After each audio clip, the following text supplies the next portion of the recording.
Hey, this is G Butterfly. Welcome to the Watch and Whisper channel. Today we're going to talk about Married to Medicine, Season 9, Episode 8. Well, you know I took my trusty notes, so we're just going to go down them as quickly as I can. Now, I've been saying all season long that the star this year is none other than Mason, Quad's nephew. He is so adorable, absolutely adorable. And he told Quad that he wasn't drunk when she was trying to teach him how to tie his shoes. That was so funny. Toya and her boys were in the kitchen and they were talking about Avery had been accused of stealing some type of video game cord or something like that when he spent the night at his friend's house. Well, after it was all said and done, I kind of can put two and two together, come up with four, and assume that he stayed at the house of a little boy that was not African American. And he was accused of stealing, of all things. And he was staying at their house while Toya was in Vegas and Eugene was working. And she talked about that a little bit later. So Toya said that she never wanted her children to be babysat by anybody else. That's why she doesn't work. And Eugene comes in and talks to her and the kids. And they discuss little Avery being accused of stealing. And they pretty much just told him, as a young African-American child, he's going to have to learn how to navigate and not be with friends who will put him in a position where he would have to defend himself against stealing and any other thing that could be deemed illegal. And so she started fussing like she always do. And while her son asked her, "Why are you always arguing?" That should have made her pause and say, "Why would my child say that I always argue?" Toya, you better listen to your baby. So I wonder, why did he say that? Now, she again complained and insinuated that Eugene does not see his kids due to him working 12 hours, coming home and sleeping 2 hours. And she said, "You only see him for 2 hours." And he's looking at her like, "I'm working. I do see my kids." And she was like, "Yeah, because you live here with us." He was like, "I live here with y'all." I say, ooh, Toya give Eugene a hard time. I say, Lord Jesus. Toya complained that Eugene works, then complains that he doesn't have time for them, but she wants to live in a $4+ million house. Something gonna have to give, Toya. Something gonna have to give. We'll see what's gonna give before the season is out. So she then complained that he don't help her with the kids. Well, damn, when is he supposed to have time to help you with the kids? The man is working 12 hours a day. He's tired. He works in a stressful environment, emergency room. Trust me, I know. And he's coming home, he's going to sleep, and you're complaining that he doesn't help you with the kids. You don't need help, Toya, because you don't work. You wanted to be a stay-home mom. Guess what? That's what the job calls for you to be busy. And he told her, "I do help you with the kids." But I don't know what Toya's thought process is when it comes to her kids and at home. I don't know. But she pretty much said that he doesn't help her. Last time I checked, hell, Eugene was at the emergency room, but I really didn't check. But anyway, so Anila and Karen create a 10 commandments for their home.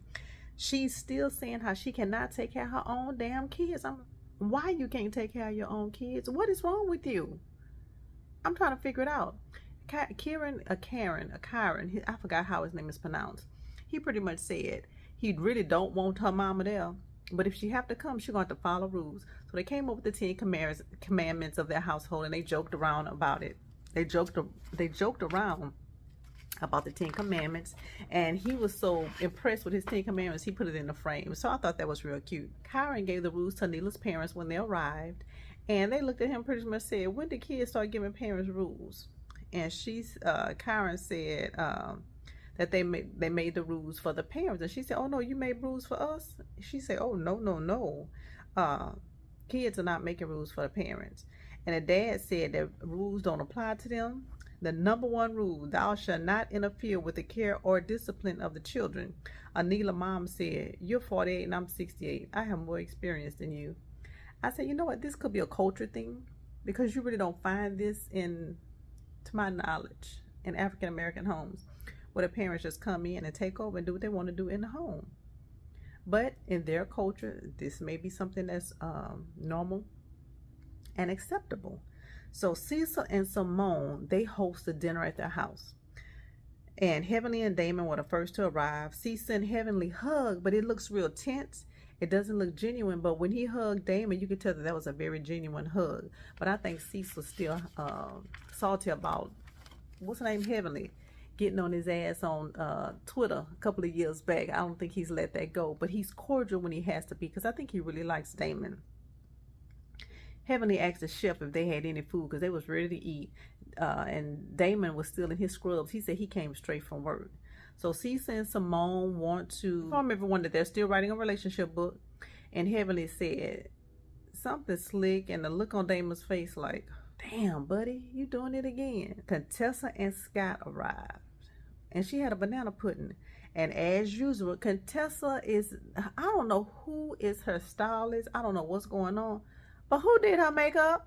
That's what I want to know. Who did Contessa's makeup? She need to cuss them out to get her money back and not refer them to nobody else except a funeral home. Maybe she can hook him up with that man who have all the funeral homes in Miami, who got the contract with Heavenly for those wigs. They might need that person to come do the makeup because her face look dead. And that's for real. Heavenly said, you know, they having us coming over here to give y'all a relationship advice. And I think she was just saying something real light to kind of break the mood. And you can look at Scott's face because he wasn't really feeling it. Contessa said something back real slick and quick. Simone let the couples know that she and Cecil were struggling with writing their book. They were struggling with the chapter names, the name of the book. And Contessa and Heavenly put their drama on pause, so they say. But if you kept watching the episode, you see that it was only on pause for this long. And it's back on. Simone and Contessa and Heavenly sit down and they talk. And Simone said that she wished that she would have married a yes man, one that would just bow down. And I can see that because she seemed to be very, very, very bossy and loud. And Cecil said it's not in his DNA to be a yes man. And really what Simone wanted was a dog. Interesting. But in the confessional, Heavenly said that if she put it in her mouth, she can get anything from Damon. And it's so funny because Damon, in his quiet, meek way, said, well, he didn't say anything. He really looked like he could have just crawled up under the table. I said that Heavenly. And she said, well, I'm not trying to embarrass my husband. So the couple sit down and eat, and Cecil pulled out an NDA. And he really pulled it out as a joke, but I think it was for Heavenly to not telling her, don't put our information and all our shit we got going on your YouTube channel. I think that's what he was trying to say on the cool. And everybody kind of just laughed it off and lightened the moment.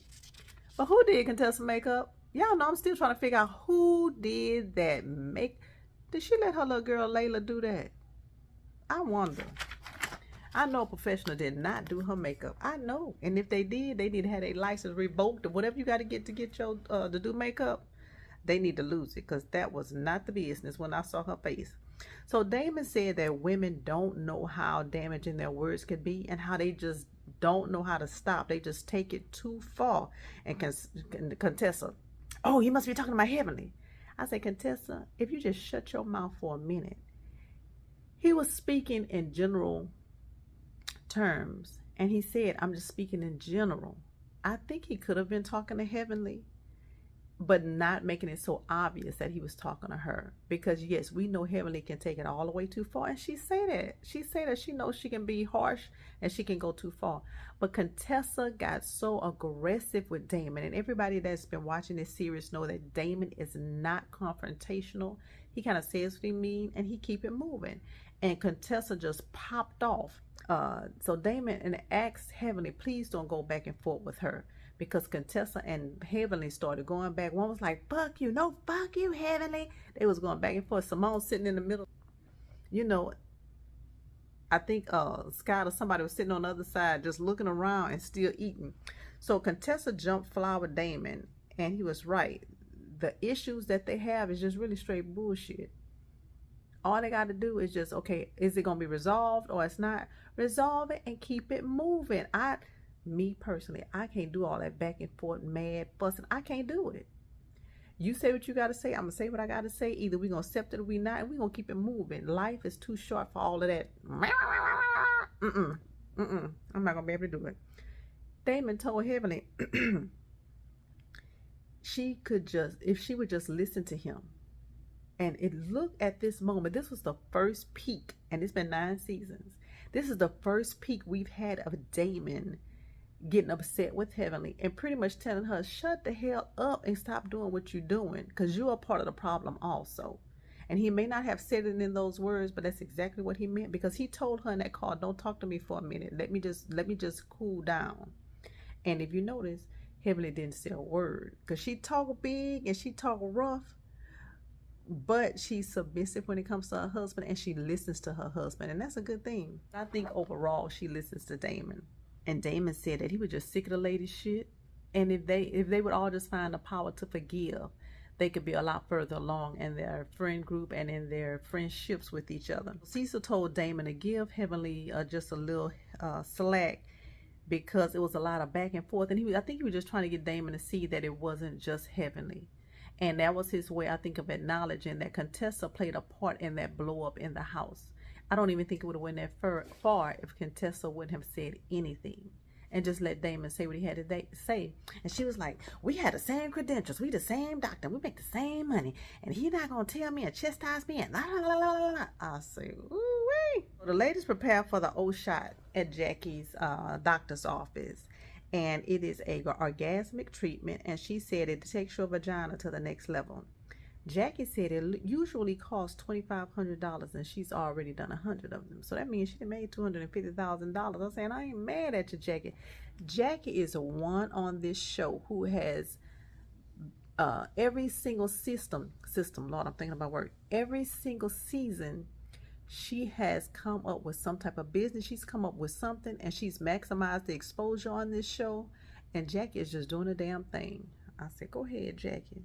Now, Heavenly called to tell Jackie that she was not going to be able to come because she had just signed the do not resuscitate for her mom. She was upset over the phone. Jackie was talking to her. You could tell that she was sympathetic and empathetic with Heavenly, because she said she's been there before and she knew what she was going through. So she told her that she understood, take care of herself, you know, they'll get together later. And that's what friends do. Audra, Anila, and Anila's mom came to Jackie's office. Now, why Anila needed to bring her mom, I don't know, because they were going to an orgasmic party, and that just didn't seem like the right event to bring her mom to. But, and Jackie looked like, who told her to bring her mama? And sometimes you gotta catch Jackie's face, because the camera will like pan over to her real quick on certain scenes, and you gotta catch Jackie's face, and her face looked like, who told Anila to bring her mama? All right, but so Anila said that in their culture they don't talk about sex, so she didn't tell her mom that she was coming to an orgasmic party. Carrie and Simone arrived, Toya arrived, and she hugged Anila's mom. Quad arrives with her friend Leilani. Then Contessa arrives. So the labs are drawn and the blood is spent down, since it's past tense. They spin the blood down, and they retrieve the platelets rich in blood from the plasma and shoot it back in the vagina and the clitoris. That's what the O shot is. Anila's mama told her that she could not get the O shot, and as old as Anila is, her mama was like, no, you're not getting that. And she didn't get it. I'm like, girl, are you 40 or 4 for your mama to have that much control and influence over your decisions? And you have a husband, and that is your adult body. But, you know, hey, everybody do what they do. So Simone is sitting there getting her O shot, and she is screaming so loud and laughing so loud while Jackie is injecting the blood back into her vagina. But she's doing a lot of screaming. I'm like, ooh, Simone knows she loud. So Toya and Anila talk about the event at Simone's house, and Contessa is saying something else about Damon. Quad tells the ladies that Heavenly Mom is dying, and they all decide to pray for her. And did anyone see Toya's face when Quad was telling them that Heavenly's mom was dying? Because her face was like, and so, and the camera caught that. So I thought that was a little insensitive. So, but Carrie was laying down getting her O shot. Did anybody notice her top lip? It looked, something was going on with her top lip when she was laying down. I said, I don't know if that's too much fillers, injections or whatever, but that top lip on Carrie when she was laying down, the very first time the camera went down on her face, I said, oh, it's something with that. And Toya, Lord Jesus, she was laying on the table with her drink still in her hand. I said, okay, Toya. So that was the end of the party. Everybody seemed like they had a good time. So we're going to see what's going to happen next week with I think everybody already knows, because if you follow Heavenly on YouTube or Instagram or Twitter, you know that her mom passed in December, because all of these episodes are shot several months in advance, and her mom passed in December of 2021. So keep Heavenly in your prayers. I thank God I still have both my parents, but I'm sure, excuse me, that has to be definitely difficult to lose one of your parents. All right, well, this G Butterfly. Get in the comments and tell me what did you think about this week's episode of Married to Medicine. I'll talk to you later.